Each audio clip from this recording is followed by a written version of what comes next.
And we're recording. This is Plant Daddy Podcast, serving you intersectional horticulture. I'm Matthew. And I'm Steven.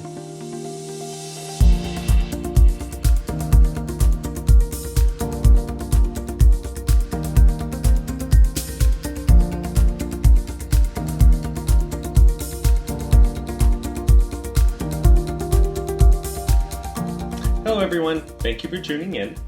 Tonight we have a very special guest here with us, Miles Jonard, owner of the plant store in White Center, Seattle, Washington. He's giving me a weird look. Jonard. Jonard. Gosh, Not Jonard. Wow. It's Jonard. French. Jonard. Jonard. You see, Miles Jonard. That helped you. He was here with us in our last episode that was recorded last night, and he is back today because we're going to talk about some grow lights and supplementing your light in order to extend your available growing space. So, Miles, welcome back to the show. Oh, thank you. And then in addition, we have a very good friend of ours here, Chris, to join us. He is also a gay plant daddy and one who has almost no light in his apartment.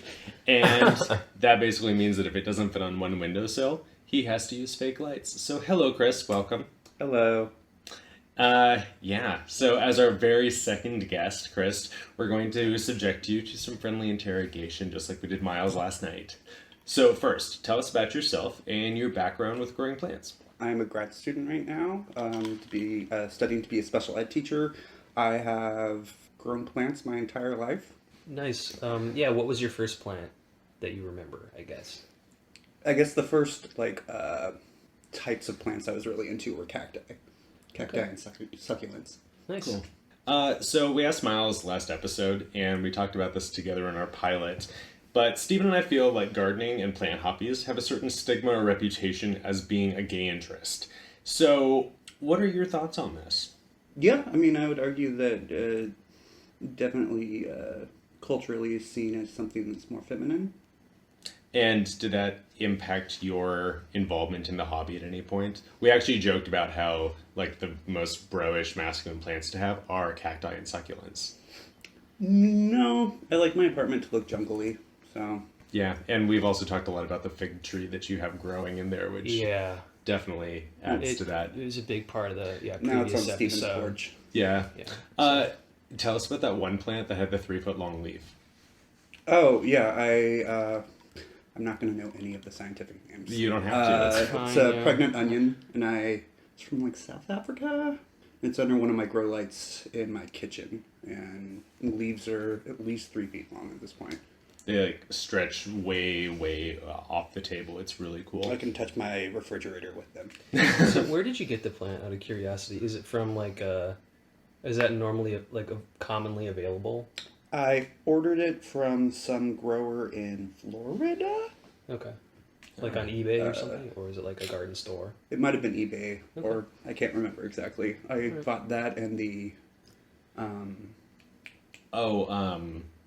Mother of Thousands. Yeah. AKA alligator plant, AKA Mexican hat plant. Might be a Calancho. It is, yes. And I was taught Kalanchoe. Oh, Miles is just rolling his eyes in the background. Yeah. So they were presents for Matthew, and I kept some for myself. So. Yeah, but I still have them. That's how I get a lot of my plants, actually. By giving them to me as presents? Yeah. All the begonias. So if anyone has listened to our earlier episodes, you know that we like to kind of ease into the recording session by talking about anything that's cool going on with our plants. And I have something really minimally exciting to share. I have a cactus that's native to the Sonora Desert. It is Pinioceras greggi, and it's also known as... Queen of the Night. Yeah, Queen of the Night cactus, night blooming cereus, but that name is also used for a lot of other types as well. And this one in particular, Stephen sent me a photo of this actually when he was in Arizona last year, because it's just the epitome of a dead stick looking plant. Yeah. It doesn't have any leaves, of course, as a cactus. It grows these kind of fingery looking grayish, silvery green. It just looks like, one of those bamboo sticks that's painted green that you use to prop up other plants. But it's a plant. And in fact, this particular one typically grows in the undershrubs of other plants and bushes so that it's protected a little bit from like wind and from the sun to an extent, and it also helps kind of keep them upright. So they're almost like a rambling, climbing vine of sticks. But so I ordered one on eBay after Steven sent me a photo and was like, "This is too big for me to bring back for you. I wish I could." So I bought one, and they have a large tuber, and this tuber can be eaten. But I don't really recommend that. They're fairly expensive. It can be eaten? Yeah, like Jonard has Wow. a tuber vegetable like potatoes. But you grow them in the hopes of them blooming because the name Night Blooming Cereus, which is common among a bunch of other cactuses, is basically like any huge white flowering cactus that blooms at night. And the flowers only last for one day. And somehow they tend to sync up in a region where they're growing wild. So you won't notice that they're there unless you're hiking on one particular night and you come across them. And then once they bloom, they're pollinated, and then they develop red fruit that can be eaten because most cactus fruit's edible. So anyway, mine died back a lot, just in shock of transplant. And it's been just hanging out like a stick in the pot for over a year now, and it finally is starting to grow a little bit. Like one of the areoles of spines is kind of swelling out for new growth. Now that we've had a few weeks of consistently warm nighttime temperatures in Seattle, it's finally waking up from its dormancy. Okay, yeah, so maybe after this I have to get your growing conditions, because I have one in the same genus. I have Viperinus, and that one is, and the flower's a little bit less cool, but it's red flowers. It's so. still a nice plant, Yeah. even if they're not huge and And white. I could bring it back on the plane. Yeah, that was the key That's there. kind of the key. Growing conditions, though, I just try to mimic the Sonora Desert because there's not a lot of care information online about growing them in pots indoors or on windowsills. Mm-hmm. And most of the information is about their status in Arizona and kind of the ecology and the botany tourism. Yeah. So I just try to keep them fairly cool and dry in the winter, but then give them as much heat and sun in the summer as I can. How are you watering it? Infrequently. I will flood the pot when it hasn't been an active growth yet. But when it's an active growth, I intend to water it fairly regularly because the potting substrate is mostly a really coarse grade horticulture, sand and pumice and some perlite.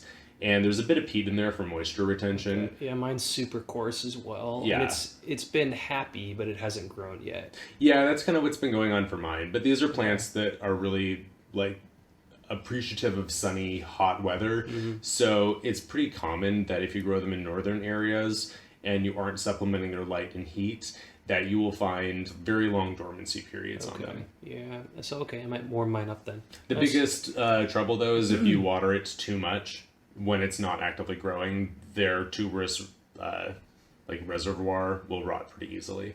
Okay. Yeah. So do either of you have any interesting plant updates? I have been waiting for my Begonia venosa to grow tall enough to propagate and stop flowering. So I'm not sure what's making it flower, whether it's just a day neutral plant or if the light cycle is long enough that it's causing it to flower and is photoperiodic.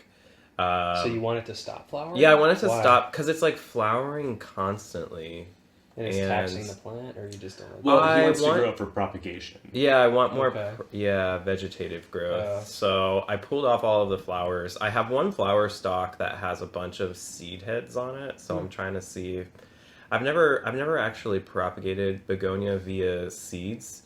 So I'm kind of waiting to see what will happen with that and just kind of leaving it on there to see if it, dries out and, produces really tiny seeds, which begonias have extremely tiny powder-like seeds. Convenient. Yeah. Have you noticed if there's any fragrance on the flowers? There is a slight fragrance to the flowers. I think it's more at nighttime, but it's not really anything. But Oh, okay. my point is that it's grown tall enough now that I can cut off the top node and propagate it here pretty soon. Yeah, this is a begonia that is not like a lot of the ones that you probably encountered. Can you tell us a little bit about the form and color and everything of this plant? Yeah, it's for the most part, I don't really know. I think it's I guess you call it maybe a cane type of begonia. It grows typically one stalk up. It's apically dominant, which means that it grows from the top unless you cut the top of it off or if it breaks. It has like a pretty thick stem with big like roundish kidney shaped leaves that are covered in hair and trichomes. And it has like a bluish green sort of coloration to it, but it's not like one of those iridescent blue begonias. The flowers are not super ornate at all. They grow out on long stalks. One of the cool things about it, I'm not sure if it's a sepal or a different structure, but it has like these very I don't even know how to explain it, very delicate sort of sheath coverings that are left on the stem after the leaves come out, which is pretty interesting. Yeah, but it doesn't. It's actually also pretty fragile. Like it'll break really easily, which is probably a it's probably an evolutionary thing, like some sort of so that it breaks and falls down the ground and then starts growing because it has such thick stem that it has a lot of moisture, it has a lot of stored carbohydrates in the stem that even if you break it off and set it on the counter, like it's one of those plants that could just start like popping out like adventitious roots out of the stem. Oh, so because it knows that it's not attached to its host plant anymore. Like it's does it come from drier regions then? I honestly am not very sure about the origins. Sorry of to put it. you on the spot. No, I'm not sure of the origins, although I should look it up because it's a pretty interesting begonia. It's I guess I would classify it as a collector's plant right now. And the only reason why is because it's not one that you see in cultivation very often. I think the only place that I've seen selling them is Logies. And Oh, yeah. they're often out of stock. I actually did have one of these for a while, but my you light did? was a little bit too low after we moved with it, and it just kind of rotted back. But what I loved about it was how it had such a like silvery kind of appearance with the trichomes and the hairs on the leaves. It's kind of a neat begonia if you're into those. Yeah, some of the hairy ones are cool, I think. Yeah. Yeah, it's sort of different. Like it's not like the hair, like the trichomes, the hairs actually lay flat on the leaf instead of sticking straight out. So it's not like a furry leaf. It's like It's kind of like peach fuzz on a cat ear or something. yeah, it's sort of more fuzzy, but not furry. So I don't know. Yeah. I bought that one because it was supposed to have fragrant flowers, so that's why I asked you, and it seems like I'm not missing out. Oh yeah. Yeah. So before we dive into our topic, oh, never mind. Chris does in fact have something to share about his plants. Well, I mean, I don't have anything specific to add. I just am getting all my plants back, so I'm excited. Oh yeah. I'm taking This this is thing the back. first that I'm hearing of this, Chris. The fig is mine now. Chris has been out of town for a lot of the summer, and just for ease, he left a couple plants with Steven and a couple plants with me. Do you want to tell anybody about a couple of the unique specimens that we're babysitting? Well, Steven's in love with the, I want to say it's the Olympian fig that I have. It's a variety that's, I could ideally even plant it up here in Washington. It likes really wet weather, and then sunny summers. Yeah, it's and been then super happy outside, seems like. I have the one that Miles gave me. The Peperomia Hope. Yes. Oh, okay. And the climbing onion, too. Which Oh, yeah. Bowie. You were Yeah. supposed to lose that, okay? And Yeah. you mysteriously come to my Steven's house. plan was that, like, while I was watching it, it would just disappear, Yeah. and Chris would never see it in Steven's apartment. Yeah, I think he's forgotten about it, Matthew, so don't worry. No, he checks on it Yeah. every time he's over. So that's one That that and I've the- tried to buy a couple times. And the Cherimoya. The cherimoya, yeah. So Chris also started a cherimoya plant from seed, and if you don't know cherimoya, it's a really fantastic tropical fruit that is kind of worthless to buy up here because they're never ripe when they're harvested for shipment this far. They grow in warm tropical and subtropical areas, but apparently the seeds were viable enough that he now has a seedling of this plant, and it's really adorable. It's past a seedling, I'd say, at this point. Yeah, it's like Oh, yeah, honestly it's a like a shrub. sapling. Yeah. Yeah, it has two main growths, and it has really beautiful kind of velvety lime green leaves. I need to stake it, though, soon. It's Yeah. started to trail. Yeah, they're actually often grown as espalier because that way they're able to harvest the fruit better if they're grown with their branches trimmed really selectively, and then the leaves can also hang over the fruit and protect them from sunlight. Yeah, they can they grow around here? Because I'm looking, and it can grow in Chile, right? Which has sort of similar conditions. But our winters are too harsh for them. Our winters are too hard. Yeah. I want to say that the relative that's closest to it is the pawpaw, and that grows in, like, southeast. That's actually US? the largest Native American fruit. Yeah. Native American or North Well, American? like of the Oh, native Americas. to the Americas. Got it. Yeah. Well, probably just North America. Yeah. But The pawpaw is actually, it's native in Ohio, where I'm Oh, dang. from. it goes pretty far north. Yeah, I think so it's it's- hardy to zone 4. Yeah, so, and it does pretty well in Ohio, too. I think it's actually, like, the state's, like, fruit for Ohio, the pawpaw. There's, like, in the foothills of Appalachia, which is southeast Ohio, there's a big, like, pawpaw festival and everything. Yeah, so it's like a big pawpaw culture, actually. I've in actually Ohio. been hearing a lot about these recently because apparently the growers of pawpaws are trying to get them to catch on because it's been only regionally available through areas where it's native, and it's not really commercially grown in a lot of areas. I know that you can buy pawpaw plants up here, but our summers aren't hot and long enough for them to set and hold fruit. So it's Well- something that does better in long summer climates. And the fruit has to mostly ripen on the tree too, so that's why they're in a very local area. It's really hard to ship. Yeah, Yeah. exactly. They go bad like avocados or something real quick. Oh yeah, they do. They do go bad very quickly. It's also the fruit is it's a type of mango. It's a type of custard apple. Like I think it's in the same family as mango. But there's like this saying that I learned actually in my dendrology class when I was in college, and it was like about pawpaws, about like the first bite is the best, like the second is too sweet, and like the third, like you can't even stomach because of how like it's just so because of how sweet, quickly. so sweet and like musky, but not musky like a mango, but just like sweet musky. So Okay. I'd be really very curious buttery. to try it. Yeah, they're very buttery though. I've heard It's them like- described as being like sweet custard. Yeah. Yeah. Ah, So Chris doesn't like sweet custards, but he has a cherimoya plant that might grow for him if he has a very warm south-facing espalier wall in a greenhouse. Yeah, so I'm excited to have like half of my plants back because my apartment has been half plantless. Yeah. All right.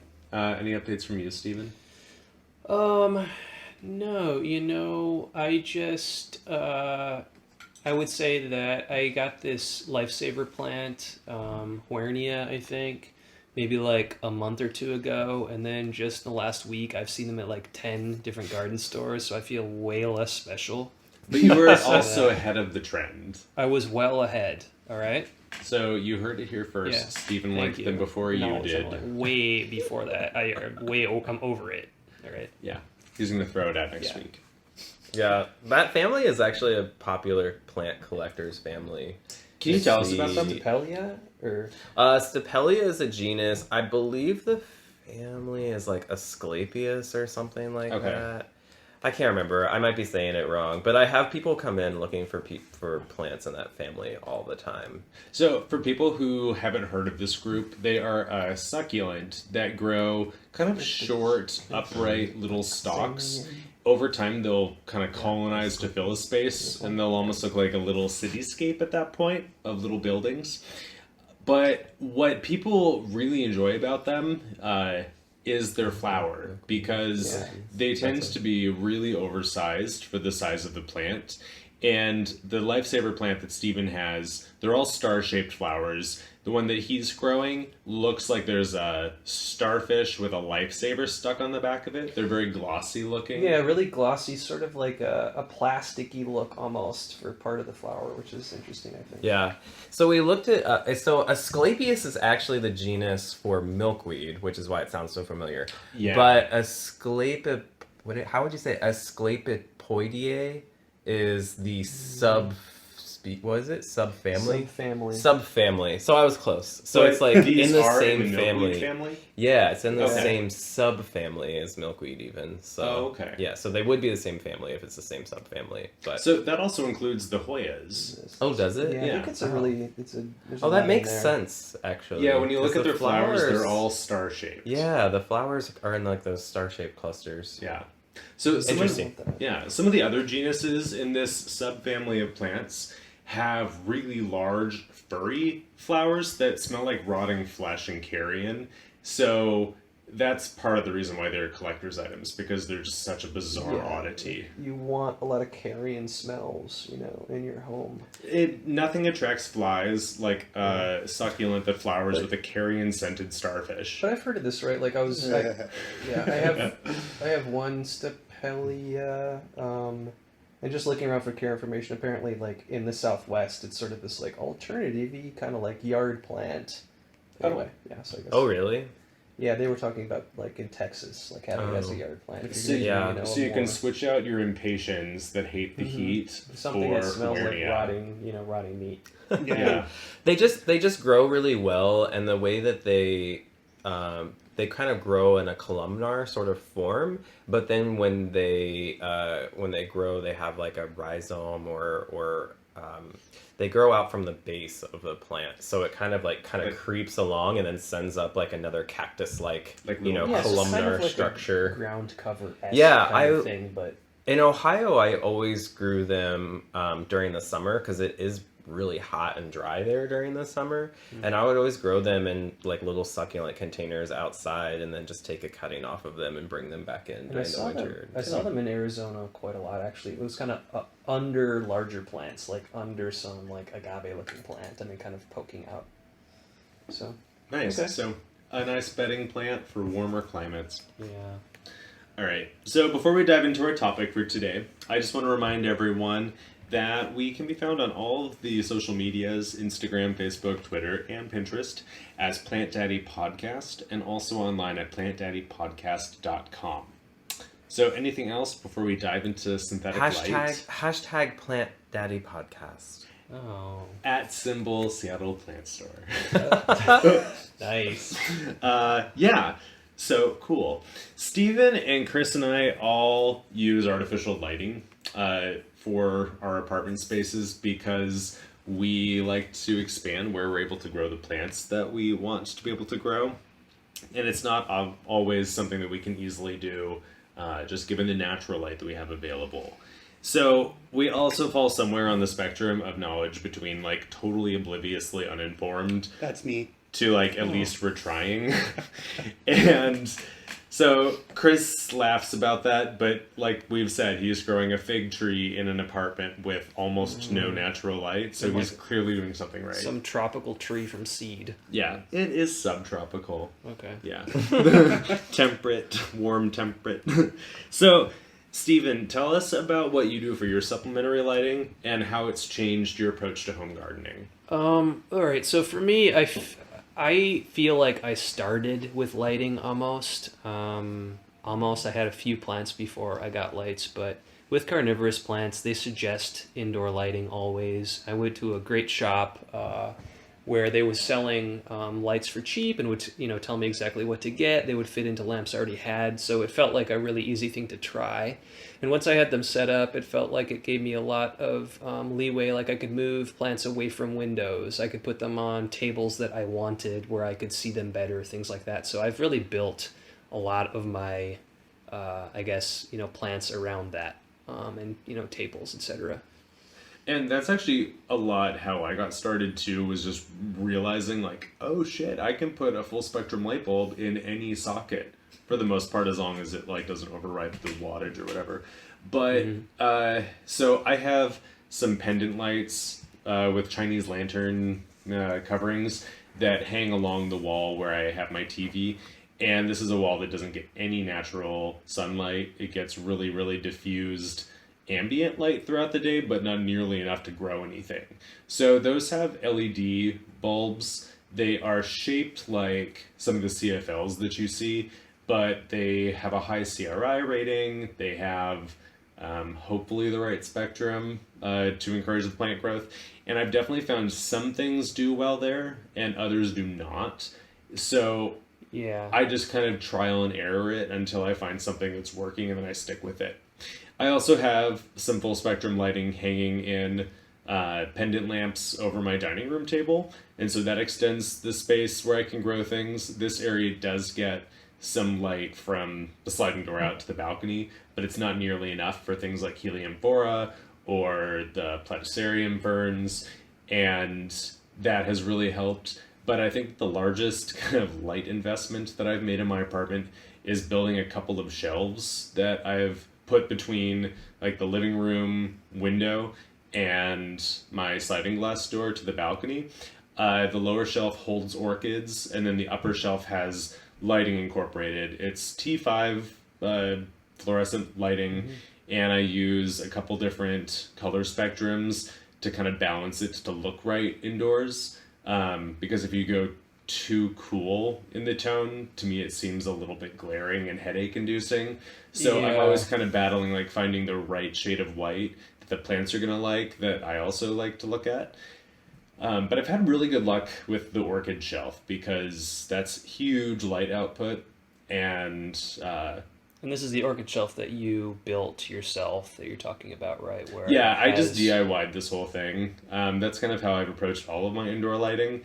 But I have to admit, like, I don't know very much about it. I've done a lot of research on it and I've read a lot of things, but a lot of it becomes far too, like, jargony and sciencey, like light science. And it's just over my level of understanding. And then I get into these rat holes of trying to learn topics that I don't know so that I can understand how to read the light bulb. Yeah, to me it seems like there's not a ton of clarity, honestly, but maybe Yeah. Well, so, Maybe and then now's Chris, the can you time to describe what you clarify. do? My apartment's shit for natural light. It's north facing, but it's facing into a courtyard too. So I get nearly no light naturally. I have a couple plants that do okay in the light on the windowsill. But otherwise I have to supplement it, so I have a grow light that Steven gave me, set up for my fig and my chamois and stuff. And that's way back away from the window. That one's not on a timer because it's so bright that I need it off when I'm sleeping. And then I have some UV lights that I bought off Amazon. They're just like the blue-red lights, but they're made in like China or something, so a couple have gone out and I can't get replacements. Oh.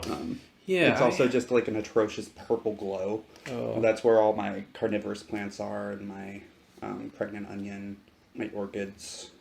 but they seem to be liking that light, right? From what you've said. Oh yeah, they like it. I Yeah, just okay. You Chris just don't has like outlets. Nepenthes ventrata that we talked about last episode that has just been growing so many pitchers. It's putting all of Yeah. mine to shame, and it's just very, very happy under these Chinese grow lights. Which, yeah, actually, carnivorous plant growers are talking about a particular brand like that too, and I've always like heard. I don't know.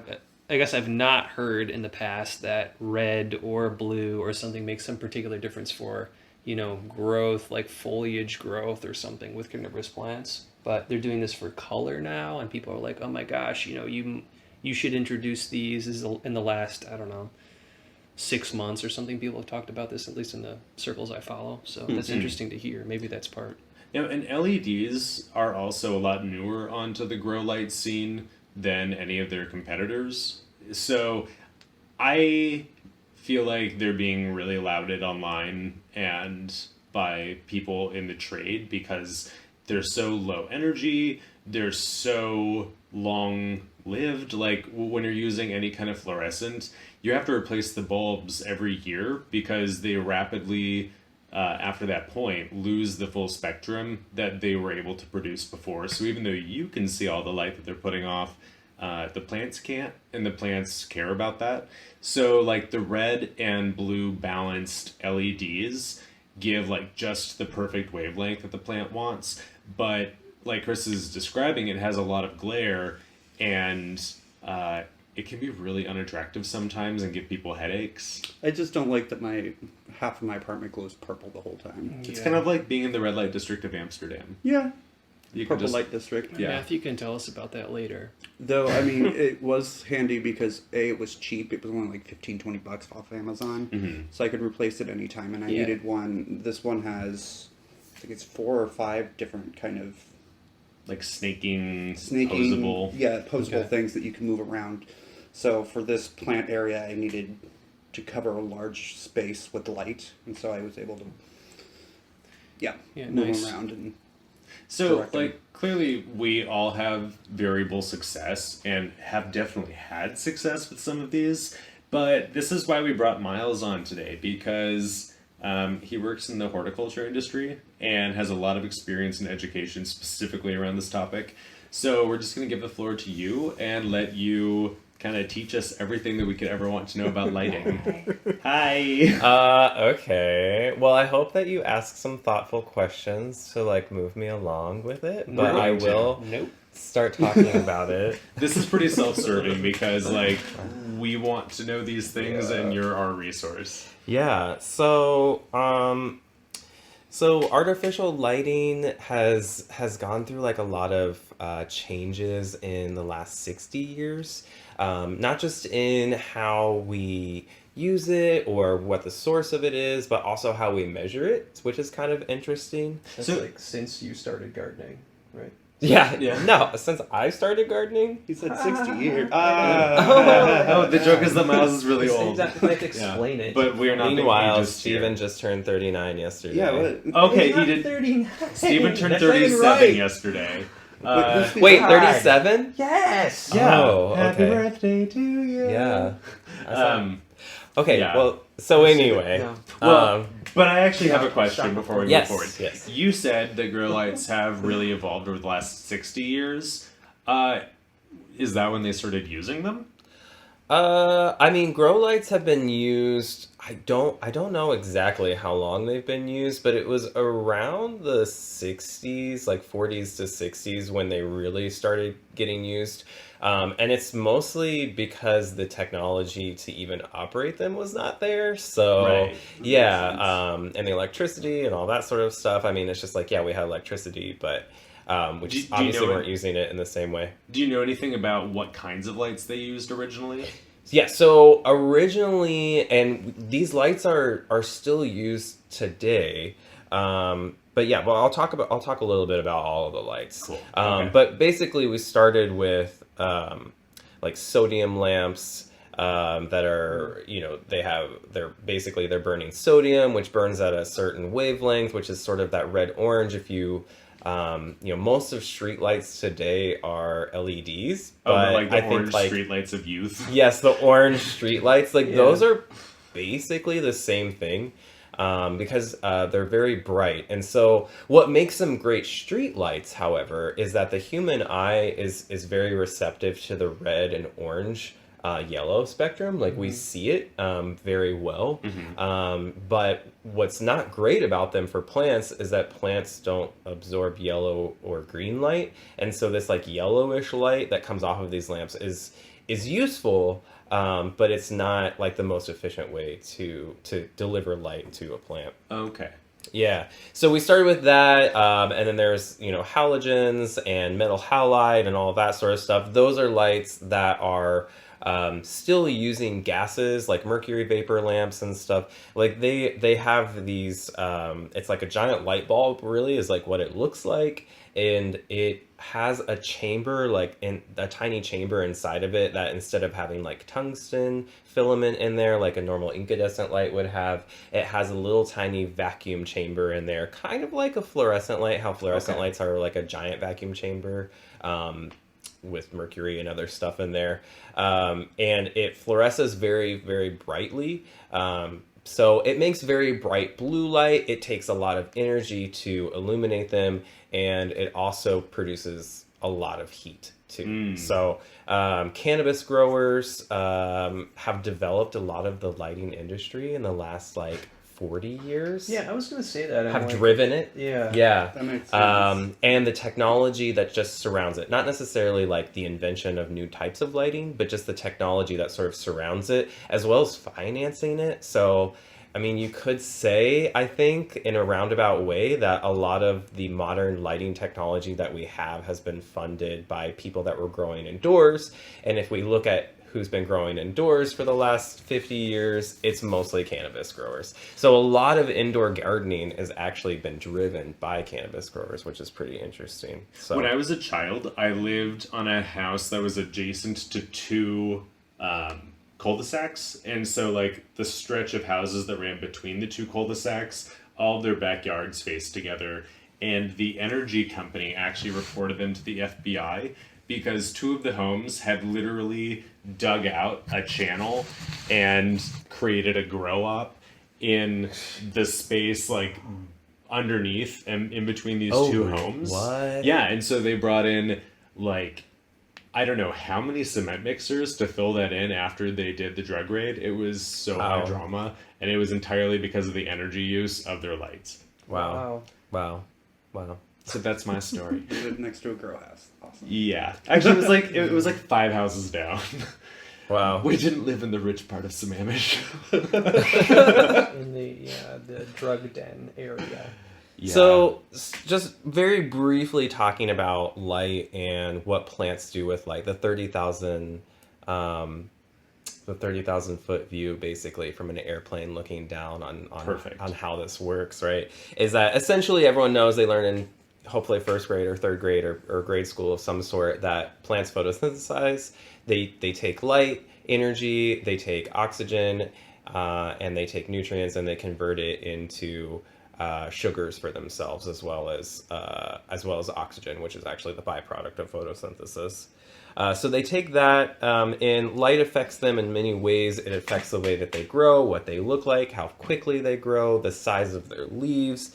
The photo period is another thing where that describes it. It describes how plants will change based on how long the night period is or how long the day period is. And that's usually to do with flowering, but it could also do with other sort of morphological changes with the plant. And then light spectrum wise with plants, like I said earlier, they don't absorb all of the full spectrum of light. So we get a lot of spectrums coming off of the sun, all the way from radio waves and below and microwaves up to the visible light spectrum, and then into ultraviolet light, and then on all the way up into like gamma rays and stuff and gamma radiation. So all of that's emitted from the sun on the electromagnetic spectrum, and the visible light is a very narrow band of the electromagnetic spectrum, which is visible to us. It's also partially used by plants, which they absorb. They absorb in the blue spectrum, and they absorb light in the red spectrum. So that means that they reflect back all of the other visible light, which is mostly green, which is why plants that have chlorophyll in them appear green to us. So there's other plant pigments, so you can see other colors in plants other than just green, but that's essentially why plants are green, because they're absorbing the other parts of the spectrum that are not green and reflecting back the green. So what Chris was talking about, his lights, and he has like the purple glow, right? Basically what that is that it's a grow light that has narrowed down the light spectrum into the two types of wavelengths that are absorbed by plants, which is red and blue. And so when you have red and blue light, when you add those together, it makes that sort of purplish magenta color. And so that's why you see that. Whenever I talk to people though about lights, those are good because they're more efficient, because we're only giving them exactly what they need. But white light, as long as it's a full spectrum, does actually the same thing. And you get a little bit more wavelength in there, but I always tell people, like, why suffer with purple light unless you like it? I mean, honestly, I have blue lights in my house because I just like the ambient blue light. But those are Christmas lights. Yeah. But yeah, you don't have to suffer through it. You can have white light. So the difference, as I sort of mentioned before, between the sunlight and artificial lighting is that artificial lighting is actually giving us much less radiation than the sun. Obviously, we're not getting any of the radio and microwaves and gamma rays off of artificial lighting. We're mostly getting just the visible light. Some of the earlier technology with the high output light, like the metal halide and the sodium lamps would also give off a little bit of UV light, which is utilized by plants sometimes. They give off a little bit of UV light. For people that have reptiles, like sometimes they prefer to use like little mini halogens, or they prefer to use like mini little metal halides or whatever instead of other lamps, because they produce a little bit of heat, which is good for reptiles, plus they produce UV. If you use LEDs or compact fluorescence, they don't emit the UV light, which if you have reptiles, you have to supplement, or if you're giving a UV treatment to some of your plants, which I won't discuss now because get into lots of detail with it. Sounds like its own episode. Yeah. Well, light in general, I mean, there's just so much to talk about with it. But, so that's basically the difference between artificial lighting, is that we've just narrowed it down a little bit more, and we keep getting better and better with our technology on basically mimicking the sun the best that we can for an indoor environment. The way that we measure light, there's Kelvin, which is it's a measurement of the color temperature of light. So most light to us might appear to be white, but people encounter this color temperature all the time when they go to the store to buy a light for their home, because most places where you go to buy like a light bulb, which now incandescent are illegal, right? Like, or not illegal, or no, they stopped manufacturing them. Yeah, but they're selling out the rest of them. Like, they're allowed to do that anyway. So those lights, they come in like a soft white, they come in a warm, and then they also come in like a bright white, which is more. And so basically, the warm is more of a red, towards the red spectrum, and the bright light white, like daylight bulbs, are more towards the blue spectrum. And so that's basically like a description of what Kelvin is. Most people consider 6,500 Kelvin to be daylight, but some people will go between 5,500, even down to 5,000 Kelvin, up to 7,000 to say that that's like the best way to replicate like a daylight spectrum, like a full spectrum. And how does that compare to like typical indoor lighting that you'd encounter that just wasn't used for grow lights? I think most indoor lighting is going to fall closer to like the warm light, I want to say. So this will be brighter, bluer light? Yeah, I mean, so even at the store, like most brands, their daylight spectrum bulbs are around 5,000 to 5,500 Kelvin. Yeah, that's been my experience. Yeah. Yeah. So whenever I'm talking to people, in particular customers, about using artificial lighting, I always tell them to just go to their local hardware store or big box hardware store even and buy the daylight bulb, because even though it's a little bit lower on the Kelvin, that has a little bit less of the high intensity blue light in there, it's typically enough to help to provide supplemental lighting to a houseplant, or even be the primary source of lighting for a houseplant. And just as we're talking about this, in my house, I have a huge example of this. I have two different shape lamps, and I have this table that's like a few feet away from us right now. And there's one that's 6,500 that's lower, and then one that's 50 or 5,000 that's higher. And that's just the shape of these lamps. I couldn't get the same ones, but you can definitely tell the difference, I think, right away. Like, yeah, for us to look at it side by side, it's a little bit easier, but I think like if you didn't have the 6,500 below, like, you would still think it was like a bright white light for the, what was it, 55 for the top one? So 5 and 6,500. Oh, 5, yeah. Yeah. It can definitely look a little bit sterile indoors if your lighting is 6500, but 5000 is actually pretty like normal looking, I feel like. I think so, or like it's just kind of the yellowish that we're used Yeah. to. I feel like from incandescent. I know that my So, boyfriend gets a headache if I use like the 6500. Oh, Really? jeez. Yeah, like it's. Wow. But Brian's a sensitive little delicate thing. Yeah, anyway. So some other things, some other terms that you might see on lights, even lights at at the store, are CRI, which I'll just touch on that really briefly, but it stands for Color Rating Index, right? It's rating, right? I think so. Yeah, it's rating or some register. I'm pretty sure it's rating. Yeah. Basically, what it is Color just, rendering index. is it rendering? It's rendering. Okay, Oh. rendering. That makes sense I actually. just pulled it out. Because what You made it up.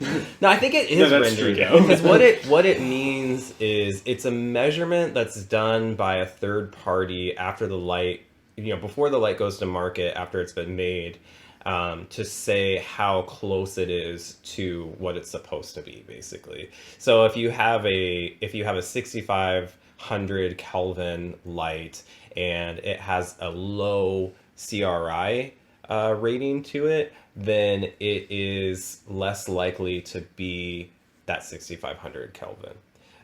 If it has a higher one, it just means that basically the quality of the light is better and you're more guaranteed to have the spectrum that's actually advertised for it. There's less variance in the light.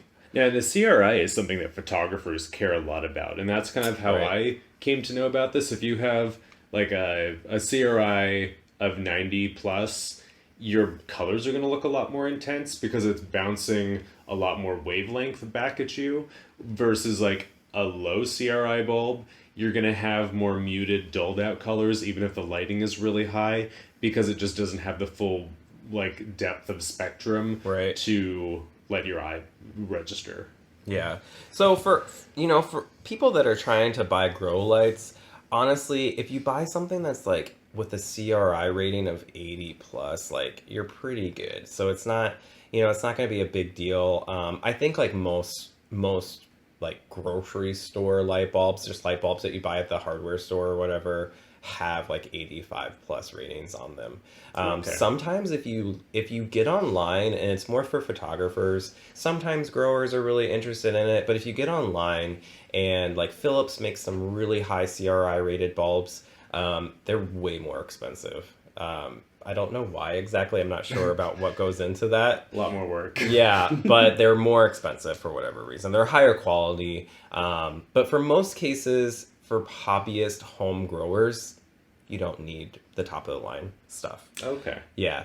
So another term, especially at IKEA, actually, is lumens. So when I was talking about the way that we measure light, there's lots of different ways. The ways that we measure light are different too for the application of the light. So if you go to IKEA, for example, because it's also a European country or European company. Yeah. IKEA, It's the from a country. European country. Yes, Yeah. I mean, it might as well be. I'm Yeah. sure it has like, Yeah. I'm sure it's Diplomatic Larger yeah. than many relations. nations. like its GDP is probably Yeah. like Higher than higher. Luxembourg. So we're saying when places. you go there to support it. Yeah. Yeah. Well, when you go anywhere and you have a see food court. where it has so many lumens, lumens is basically a measure of the brightness of the light. But lumens is actually just that. It doesn't tell us really anything else about the light. It could be, it could have the same amount of lumens for a light that's completely blue as a light that's completely green. It's just about how bright it is. And lumens is actually a term that refers to how well the human eye perceives the light. So if we perceive the light very well, then it's going to have a higher lumen, which is sort of relative to how bright the light is objectively. You Okay. know, so that's what lumens is. We don't use. It's been used before, but lumens is not used commercially in the industry for grow lights. Something else that's been used that a lot of people still use it. They still sell sensors and stuff for it too. Is foot candles. So My grandfather talks about foot candles. I'm sure he does. I mean, foot candles has been an industry standard for as long as we've been measuring light, basically. Is this just like old lumens? I think it has to do with how much light a candle gives off at a foot. Like horsepower. But it's just I'm saying like a unit, a different unit for lumens. It's how much light energy comes out of a 1 foot candle. What's a 1 foot candle? It's a candle. So like back in the day, like people measured things by how fast candles burn and stuff, like that whole thing. And like so basically imagine like a tapered candle or pillar candle or whatever. But basically they're like thin, like maybe like an inch or whatever. But it's how much light energy that comes off of it. Because essentially, when you take a candle, you have wax, you have whatever. It's going through a whole process, right? What is it? It's going through Combustion. a chemical change, right? Yeah. And so you're burning off energy. You can measure how many joules of energy are created from it, sort of thing. So that stuff is all related. Lux is related to lumens. Yeah. And lumens is related to foot. Like all of those, you can use calculations to sort of like use interchangeably in the greenhouse industry, whether it's artificial lighting or sunlight, because you can measure sunlight in foot candles as well. That is an old time measurement. So it also has to do with the brightness of the light because it's related to lumens and lux. So it doesn't necessarily describe light the way that plants absorb light. So the way that is used today is by using quantum measurement of light. Ooh. So I actually brought a quantum meter with me today because I wanted to like nerd out. It's actually something that I used it in school. I've used it professionally, and it's like $250, but I really wanted one. So he was running around doing diagnostics on Steven's lighting. So. Yeah, and maybe you're going to get to this or something, but then how have you used it? How have you used that meter you just described? So, like, oh, I'm not sure if this is bright enough. I need to get it up to 9,000 lumens, or like, how you know what I mean? Yeah. What's it? Right. Well, we're not. So with a quantum meter, it's called a quantum meter because we're actually measuring the number of photons that are being absorbed by the sensor, right? And so a quantum meter, like the handheld quantum meter that I brought tonight, it measures PAR, which I'll explain in a second, but it measures PAR, which is photosynthetically active radiation, right? And so basically what that means is PAR means it's the spectrums of light that are photosynthetically active, right? So if you used your little sensor and you put it under white light, then you're going to get a higher reading than if you put it under a green light, because green light, you'll still get some off of it because, when you have artificial green light, which is green light right down the center is 555 on the wavelength. It's nanometers, right? Okay. For the wavelength. But if you don't have that perfect 555, right, which artificial lighting is just not going to have it, then you do get a little bit off of the brightness of it with your PAR meter, which is your quantum meter. So the quantum meter measures PAR, which is photosynthetically active radiation, and it measures it in the unit of micromoles per meter squared per second. Wow. Okay. So basically, yeah, everyone, before you do any lighting in your home, you need to know this. No. Okay. And you should buy one of these devices. This is step one. This is no. So the good thing about it is that we've been using it for a while, right, in the industry for a long while, and we've gotten. There's been so many measurements that we've developed standards for stuff.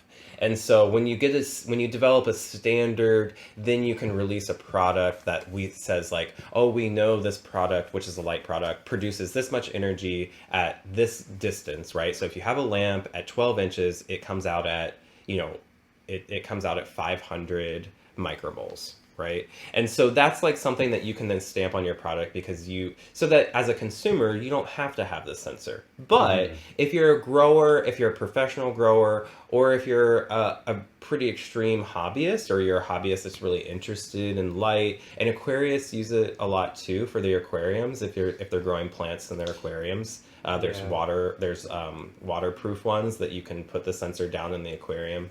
That's a whole nother story. But basically, what we're measuring is how many photons are being absorbed, right? Instantaneously, because it's at a second, it's per second. So if you took your meter and you went out in the middle of summer at high noon and you held it above your head straight towards the sun, then you're gonna get around 2,000 micromoles, right? That's an instantaneous measurement.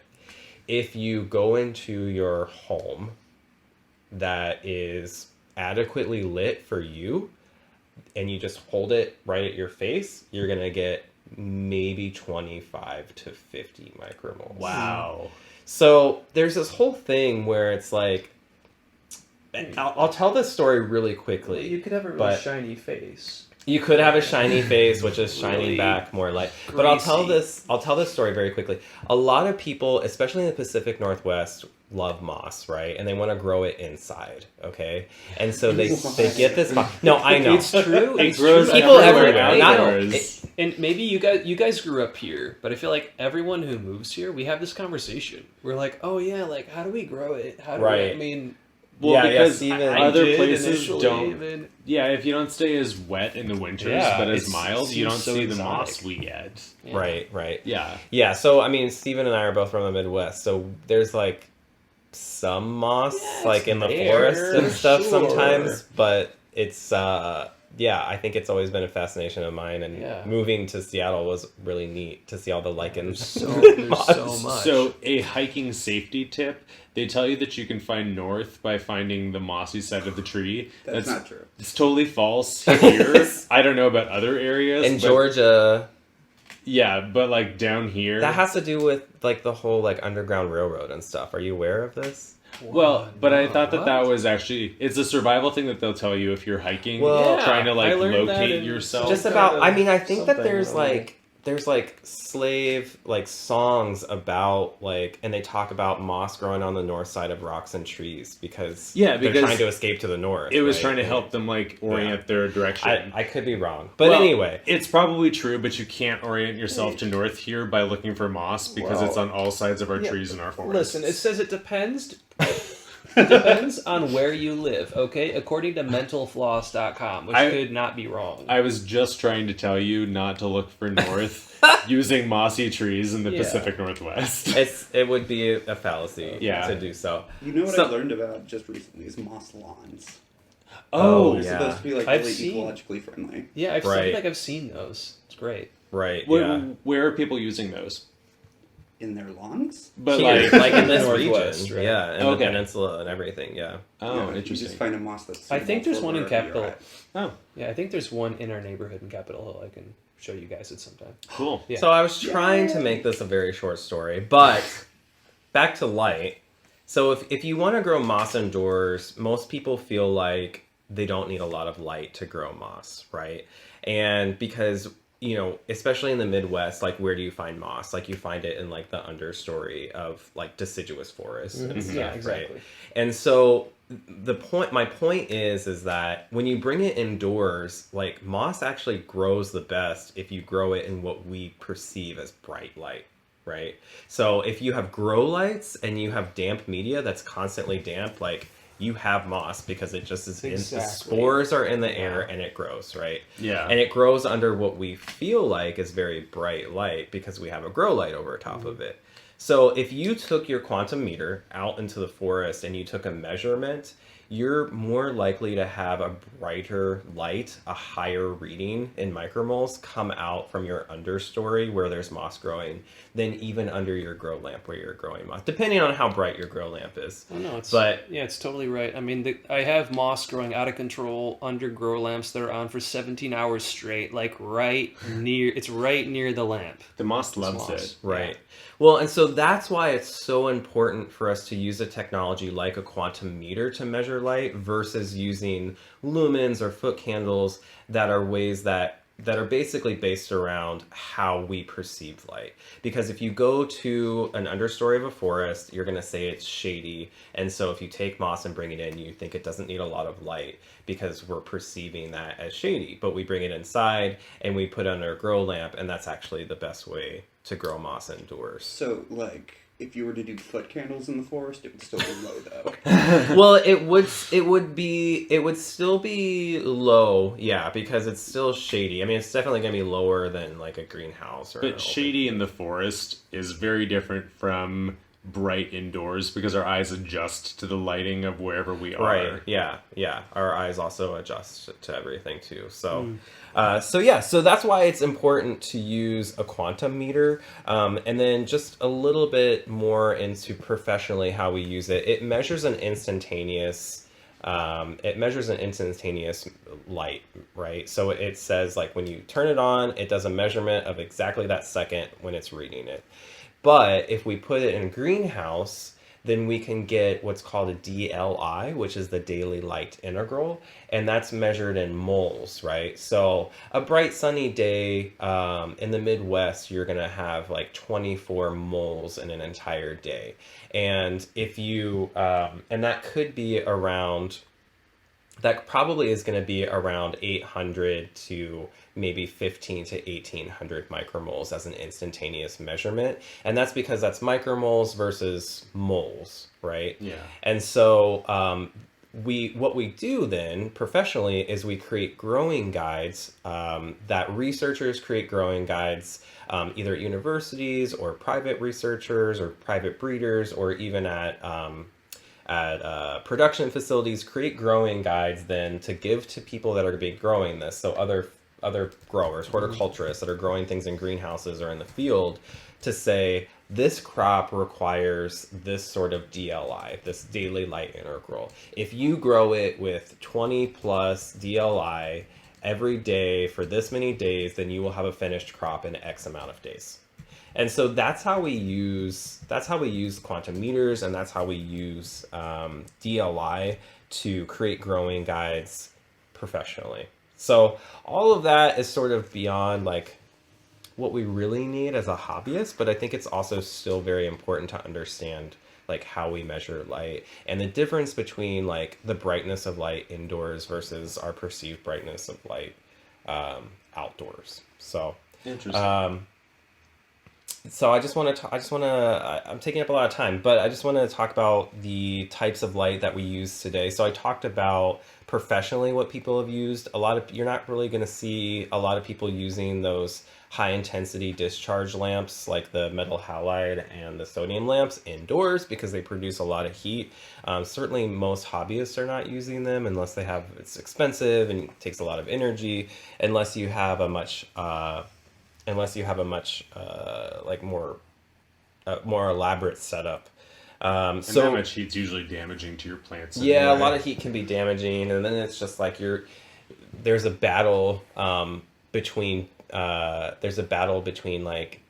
BTUs and like air conditioning and stuff, which is also measured in BTUs. But so it's basically like fighting electricity with more electricity. So and I it's bet like that the humidity suffers. Yeah, the humidity can suffer too. I mean, it depends on what kind of system that you have. So, so mostly what you're going to see indoors are CFLs, which have been around for a while, and are a little bit better than fluorescents. They're more compact. Obviously, it's in their name, and so you can fit more light into a smaller space. As far as fluorescents go, which people still use a lot of fluorescents today, which they emit better light than incandescent. But the two main types that you see in the home are T5s and T8s. The difference is just the diameter. It's just as T5s are smaller diameter. I can't remember if I think it's like centimeters in like circumference or something. I can't remember exactly what it is. But basically, they're smaller together, which means that you can like put more lights together in sequence right next to each other, so you can have more light coming out of a smaller space. That's the advantage of T5s. That's what I use for my orchid lights. Yeah, and then T8s, sometimes I've seen them as used for grow lights. You certainly could. You just get less light out of the same amount of space. I feel like I've seen them for aquarium grow lights. Yeah, like the hoods it's just on the old aquariums, and those they're so old school too. Yeah, but it's higher heat output for less light. For less light and more Yeah. space, it takes up more space too. So I mean, nowadays most commercial places don't use them, but they've been used traditionally for overhead lighting. So like overhead fluorescent lighting are usually T8s, T10s, or T12s, which are even bigger. That's like a huge rod. Yeah, which is a big, but they don't, it's not really used that often anymore because LEDs have replaced them. And LEDs, which stands for light emitting diodes, are extremely efficient. They produce much more light per watt that goes into them, and they produce very minimal heat. They don't require a transformer. They don't require what's the other term? It's a ballast. A ballast. They don't require a ballast, which these high intensity discharge lamps require a ballast. The fluorescent lights require a ballast, which most people don't know because the ballast is integrated into the fixture for a fluorescent light. But it's like a little cylinder tube that in old aquariums you'd have to switch sometimes. Yeah, so basically it doesn't really matter, but what it is, but the LEDs don't require them, and they also don't put off a lot of heat. One of the other benefits of LEDs is that they come in a variety of spectrums. So you can mix colors, so you can mix like whites and greens and blues and purples and stuff to essentially mimic white light. So when you look at it up close, you can see all the colors, but from far away, it's blending all together and making white light. Or you can have full spectrum white light LED diodes. So okay. So that's why that's why they're mostly used today for growing.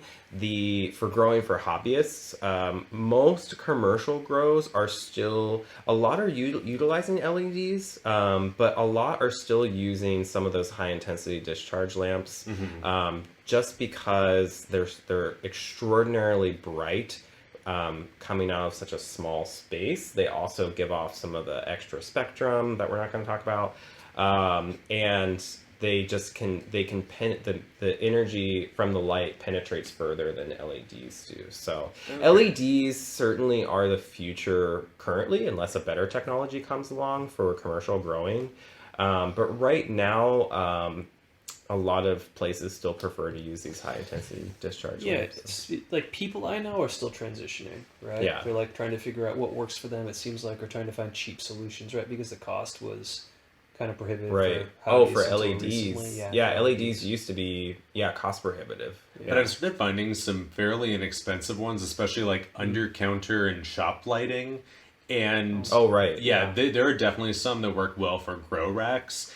But a concern that I've read about on like internet forums, which I don't know if these are fact based or just like crotchety people who don't like change, but they don't seem to fully trust that the LED is as reliable as other types of grow lights.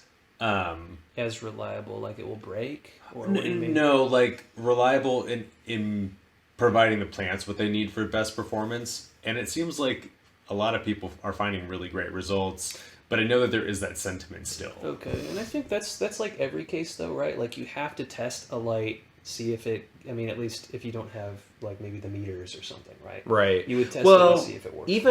Even having a meter, like a quantum meter, like what I was trying to avoid talking about was like the UV output from lights. So with these high intensity discharge lamps, HID lamps, they put out a little bit of UV light, which actually does affect, and ultraviolet light is, that's what UV light is. UV A, B, and C are generally what we talk about, but they put out like more of that spectrum, which does actually affect plant growth, sort of more complicatedly than we can talk about right now.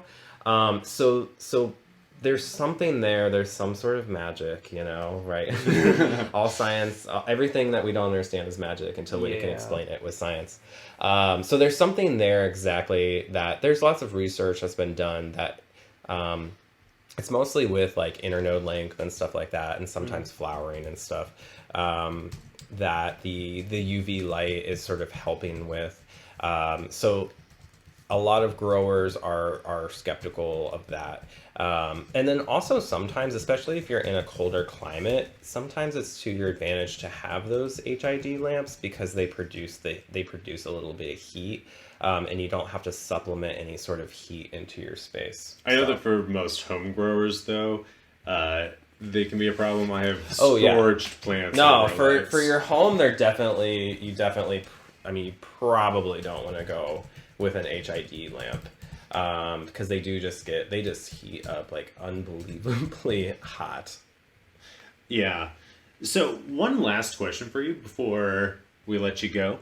What are some plants that do particularly well under like just the typical home grow lights versus what are some plants that you'll want to avoid because you're just not going to get good results? Or maybe, yeah, you have this plant. What would really benefit from a grow light That's just in your home? what plant? I mean, all plants will benefit from grow lights. I mean, it's not. I mean, But can I it grow just like a depends. begonia and an adenium with equal success, given that I've used enough of them? It's interesting because I have a grow rack at home that have begonias and adeniums under the same exact, like the very Ooh. same treatment, right? Which is There you the go. same light that I gave Steven here. But yeah, it's sort of different. So it's just like if you have a plant that we sort of like colloquially like describe like the different light environments of indoor, like which is bright direct, bright indirect, medium, and low light. And sometimes I even say medium direct or indirect. Just to like give a lot of specificity. It's honestly outrageous. it's very subjective. Like I don't think that there's really like the best way to define it without having like an actual measurement for the light. Yeah. Well, so I heard this trick at Indoor Sun Shop here. They say, hey, if you don't have a meter, if you just try and compare light sources, put your hand kind of up under the light that you're talking about. They're like, okay, you can see, is the brightness the same as something else? It's at least some frame of reference. You can sort of right. eyeball it. I feel like I'm just talking about light that's coming in from outside. Oh, though. okay. Yeah, because grow lights are going to be different than light coming in from outside. So, like I was saying before, like if you take your meter and you stand out in a field, like you're getting way more energy in the form of photons coming in micromoles than if you had it under a grow light, right? Yeah. So that's kind of what I was referring to. But what's interesting is that, especially with LEDs and fluorescents, is that because they don't give off the UV light that the sun gives off that's coming through, the plants that you may not think would go well like in a brighter light will do fine under. There's also like not the heat, so that's another thing, and LEDs have way less heat too than the fluorescent lights. So fluorescent lights, if you have a plant that's touching it, like the leaf will probably still get burned, but LEDs, it's like it depends on what kind of LED thing that you have going on. But if it's one that doesn't give off a lot of heat, which most of them don't, then it won't. I mean, I've had plants that touch LEDs and they don't burn. So Oh, that's nice. so Cool. yeah, so it's I always worry interesting. about burning my house down. Oh no. Yeah. Won't happen with LEDs. Yeah, well, it's Sodium so vapor, though, yes. yes. So it's interesting because we can actually grow plants under fairly bright LEDs that are not going to hurt the plant. So like adenium is going to be like a desert plant that grows out in full sun and gets little water. Of course, it's in a separate pot than the begonia that likes more water. But also does fine like in what I would call like a medium to bright filtered light, like inside. But I think because of that heat and their different soil environments and stuff, and we're still treating them separately, like with the water, like they can both sort of survive under there. Okay. And I think like one thing to think about too with your indoor lights is, are you growing exclusively? Like Steven has some plants that are basically exclusively living off of only the light coming from his artificial light sources with his grow lights, or are you supplementing the light? A lot of times people that I talk to want to get a plant and they want to put it in their home, but they have low light. So it's like they have some light, but they want to get a plant, and it sort of limits them on what they can get, from my store.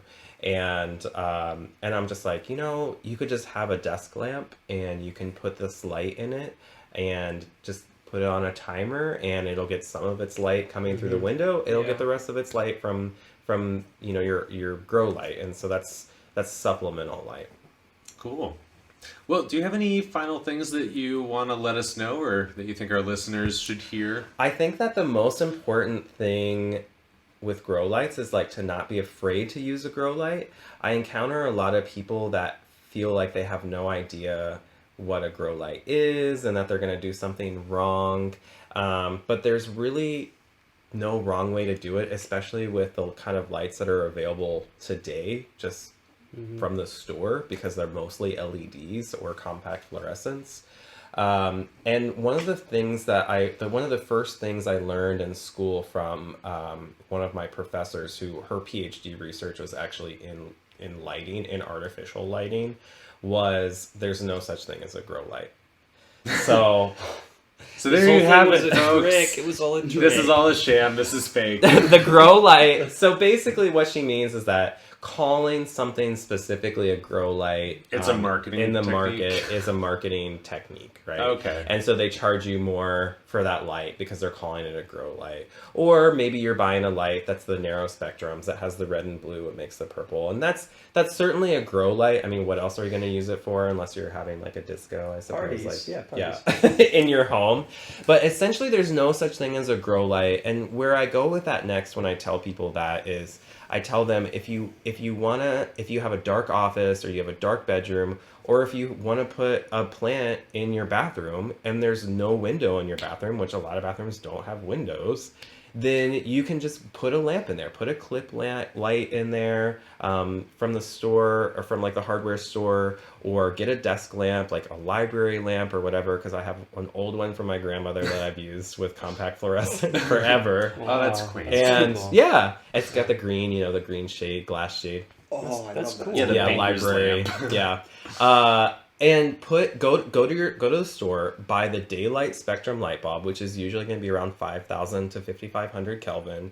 Put that in there and give it at least 8 hours. I mean, most plants are fine taking up to 16 hours.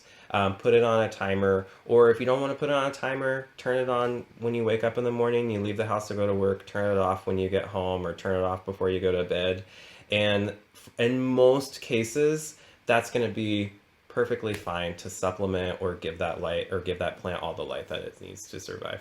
Cool. Well, thank you so much for coming on and sharing all of this really wonderful information. Yeah, thank you. There's just so much more to talk about with light, so hopefully I get to talk about some again. A 9-part series. Yeah. No, I mean, not like on the reel though. Okay. Yeah. There's We'll just give Miles a recorder so that he can like muse about this while he wanders around Volunteer Park. Next time I come, I'll have handouts. Okay. And good. all Be of a us lot will of- take them. A lot of paper sounds. We'll take pictures of us holding them for Instagram. Okay, so we're going to take a little break, say goodbye to Miles, and pack him off before we wrap up. So, thank you, Miles. Thanks. Thank you, Miles. Thank you, Miles. Let's take a break. And we're back. All right, so that was actually really helpful information that I feel like they should have been able to sum up on some website that I've come across at some point before now. Yeah, maybe we can be that website, right? But I think it's like we're that podcast. Yes. Yeah. So, I have, 10 grow lights in my place conservatively, and I have like, a 1-bedroom sort of.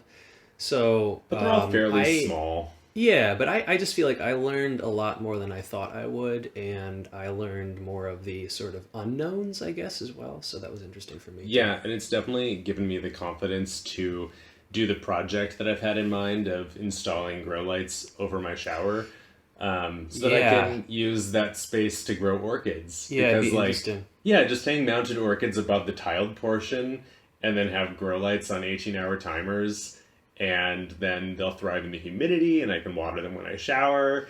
And Brian, I'm so sorry. I'm going to try to talk him out of this. he's sincere about that, but once I get an idea, it usually happens. But I'm gonna have to figure out like how to punch a hole in the wall, feed it through to get to the other side where I can access an outlet to plug it in. Wow. Yeah, maybe you should give Brian a heads up, Chris. No, actually, do not give him a heads up on that because he hates it when I try to wire things electrically. This is fine, though. I'm sure he's gonna be fine with you like super gluing rocks onto Yeah. I'm not going to the super... like lichen and No, I'm going to put, like, little hanging posts, and then the orchids on the mounts will each have little things that will just hook onto them, so it'll just be little plaques of orchids and staghorn ferns, maybe a couple of other ferns if I'm feeling bold. Yeah, I mean, he doesn't like him wiring, but wiring near water, that's fine. yes. Well, this is just a light hanging over the shower. Mm-hmm. This is fine. This is totally fine. It's gonna be just that simple. No one will ever shower at my apartment Did you again. just hear that sentence? It's fine. Okay, alright, moving along. Okay, so before we wrap up, Steven and I have a game where we like to kind of harass our guests with just some random questions at the end. Possibly And Chris is looking unanswerable. horrified, but like, this is super fine. Just like the light above your. Just like the light above my bed. I have such really solid choices that I make. Okay. If you were a plant, what kind of plant would you be? I don't know the answer to this. I don't have an answer for this No, we don't have myself answers, either. but I mean, But that's the joy of putting watch somebody you, on the yeah. spot. Something cool and but quiet and non-assuming. Okay. that Or maybe sounds something like- from the Euphorbia so I could give everyone cancer with my blood. Oh, good. That's a good turn. Okay, so Chris is a poinsettia. Oh, Oh god, no! I hate them. I hate them. No, he is a much nicer euphorbia. okay. All right. Are there any plants that you particularly identify with? Like something that might exist in a way that you look at and say, gosh, I understand you. I don't know, maybe trees? If you're growing trees like that? Yeah, I like to see the progress with trees. I like my pregnant onion just because I can literally move it around and watch its tendrils move almost in real time. Like, Oh, that's cool. I move it and then within 15 minutes they've moved again. You should try it while you still have it at my house. We or should your do some house. time-lapse photography with that. Yeah. Steven would love Super that. cool. That'd yeah. be great for Instagram. Yeah. But yeah, I Tiny guess podcast. plants that show growth. I don't Okay. know why that. Yeah, there we go. Yeah, that makes sense though. What's the gayest plant you grow? You're gonna get a lot of angry letters if you say the wrong thing, okay? Hate mail. Trick question. There are no right answers. Wow. No, but still answer it. Saul. I'm trying to think of fussy plants. Are you saying that gays are fussy? Plants? Wow. See, this is full of traps. Well, there's the one that looks like dog penises when it blooms, the lipstick plant. Oh, yeah. Lipstick plant. Yeah, let me get the species name for that while you're talking.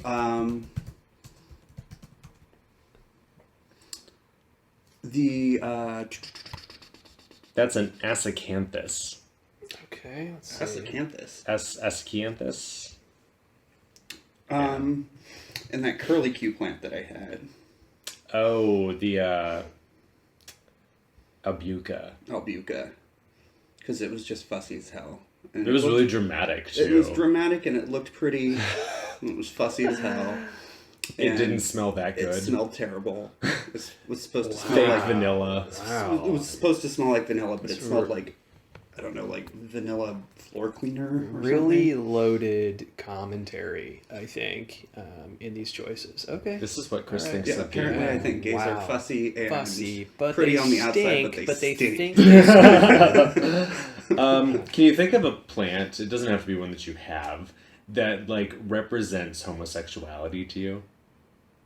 Amorphophallus. Ooh, good choice. The giant mutated penis.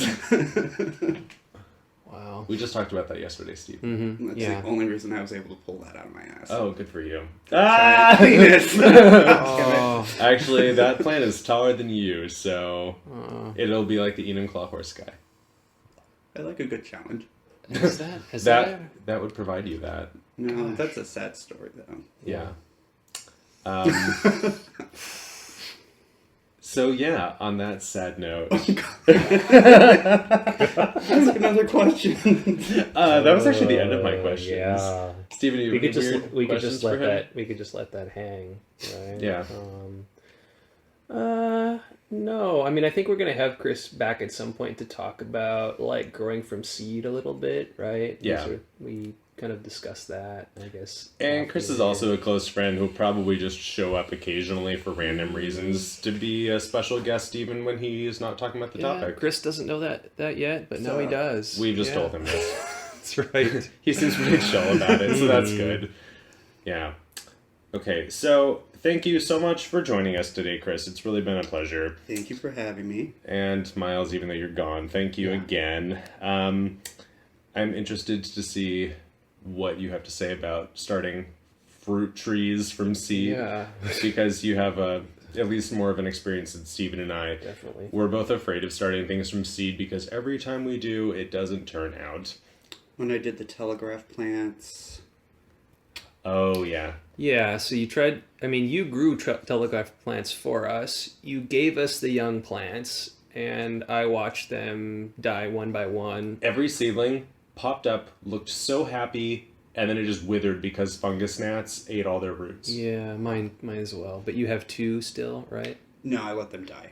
Oh, well, They were getting tall and they weren't doing what they were supposed to do, which is the movement. So tell us about telegraph plants for anybody who hasn't heard of them. they are native to Southeast Asia, I want to say, where they're almost like a weed. They're pretty unassuming looking, but they're one of the few plants that can do rapid movement. So, like a Venus flytrap. Like a Venus flytrap, except for these, they have their main leaf, and then they have these two little side leaves coming out, and the side leaves will kind of move, and they can't see this. They can't see what my hands Chris are doing. is gesturing like little propeller movements that are all in the wrist. Yes. They will do that towards light. They'll do that towards sound. They're also called dancing plants. They're apparently supposed to be able to dance to music if it's got a good beat to it. I never got that happening, but It sounds like Groot. That's- I've never seen that movie, but that's what I know about that movie. yes. And I have some bristlecomb pine seeds that I want to grow. Oh, Wow. cool. That's like an investment of time Like- and space. Yeah, time especially, because I'll have to grow it for that's 5,000 years. 4. Yeah, that's I can't wait to see that when it's nice and mature. Mm-hmm. Yes. Yeah, that's when we can have him on next. Yeah, Okay. the world will not last long Yeah. enough for that plant to Possibly produce its not. first pine cones. So ending on that note, So we just Yeah, keep let's finding just new stop bottoms. it. Yeah. This is completely off topic. Which actually, by the way, we need to record another off-topic episode. Chris had a couple of really great ideas that I won't spoil right now. Okay. But we'll do one of those soon. That's when we don't talk about plants. We just talk about some random other topics. And the first one that we did was about our Seattle Pride experience. So we'll do one of those soon. But the off-topic thing that I was going to mention, today when I was flipping through my match stack on Scruff, which I think is the only reason that I even have the app on my phone, because it's kind of like a game, swiping right or left on people, I came across Kyle Getz, my favorite podcast host. Oh, whoa. We didn't match. Oh. oh, He's like, Well, you know what? Yeah, maybe when this podcast just gets huge, maybe then you'll match. maybe we'll have Mike and Kyle on from Gayish Podcast Oh. for something intersectional. Okay. He's sort of like a real life Army Hammer. All right. So I mean, you want him to still come on, okay? You're setting Yeah. a very high yeah, bar. no, I should stop talking about Okay. that. But that was like the most exciting thing that's happened on Scruff in a real long time. But yeah, Very cool. anything random? Okay, you yeah, want to that was share? at least not a disaster, kind of disaster talk that Right. we're ending on. Yeah. yeah, right. perfect. Okay, so we found one like mildly pleasant thing to wrap up on. Look up Enum Horse Guy. Or at, don't. At your own risk. You and should, but like you really shouldn't. Probably not at work. Yeah, it's one of those that, yeah, this is not safe for work. Quick call. Yeah, Yeah. not safe for work. So, any closing thoughts from either of you? Not for me, really. I learned a lot from Miles, so that was cool. I don't have a lot of space, but I should probably switch up my lights. Well, it is easy to do, and Miles Yeah, gave you all the information you need. Very easy. Yes. Yeah. Okay, well, this has been Plant Daddy Podcast. Thank you for listening. Don't forget to like and subscribe, please, and check out our social media, all of which is at Plant Daddy Podcast. And then tune in for next time. Thank you, and happy growing. Thanks a lot.